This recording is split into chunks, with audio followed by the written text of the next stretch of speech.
ગુજરાત વિધાનસભાને આજે 18 માર્ચ બોમ્બથી ઉડાવવાની ધમકી મળી હતી. ધમકીભર્યો મેલ મળતા જ પોલીસ, બોમ્બ ડોગ સ્ક્વોડ સહિતની ટીમો ઘટના સ્થળે પહોંચી ગઈ હતી. તમામ ધારાસભ્યો, મંત્રીઓને ગૃહની બહાર કઢાયા હતા અને સર્ચ ઓપરેશન હાથ ધરાયું હતું. બાદમાં કોઈ શંકાસ્પદ વસ્તુ રાજ્યમાં આવનારી ચૂંટણીને ધ્યાનમાં રાખીને ગુજરાત સરકારના સામાન્ય વહીવટ વિભાગ દ્વારા 18 આઈએએસ અધિકારીઓને ચૂંટણી ફરજ સોંપવામાં આવી છે. આ કારણે વિવિધ વિભાગોમાં કામગીરી અવિરત રહે તે માટે અધિકારીઓના ચાર્જની વૈકલ્પિક વ્યવસ્થા પણ જાહેર કરવામાં આવી છે. વિધાનસભામાં રોડ રસ્તાના વિકાસ કામોને લઈને ચર્ચા દરમિયાન રાજકીય ટકરાવ જોવા મળ્યો. આમ આદમી પાર્ટીના ધારાસભ્ય હેમંત ખમાએ પોતાના વિસ્તારમાં થયેલા રોડના કામો માટે સરકારનો આભાર વ્યક્ત કર્યો હતો.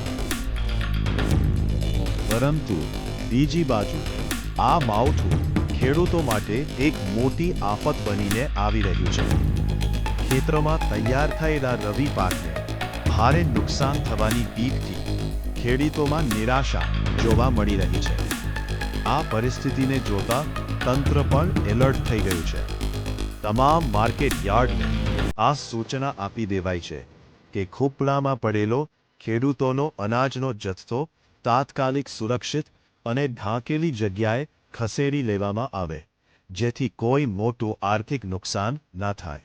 ટપાલ વિભાગની નવી 24 કલાક ચાલતી સ્પીડ પોસ્ટ સેવા આજે શરૂ થશે. કેન્દ્રીય સંચાર મંત્રી જ્યોતિરાદિત્ય સિંધિયા મંગળવારે ટપાલ વિભાગની નવી 24 કલાક ચાલતી સ્પીડ પોસ્ટ સેવા શરૂ કરશે. પ્રથમ તબક્કામાં આ સેવા દિલ્હી, મુંબઈ, ચેન્નાઈ, કોલકાતા, બેંગલુરુ અને હૈદરાબાદમાં ઉપલબ્ધ થશે.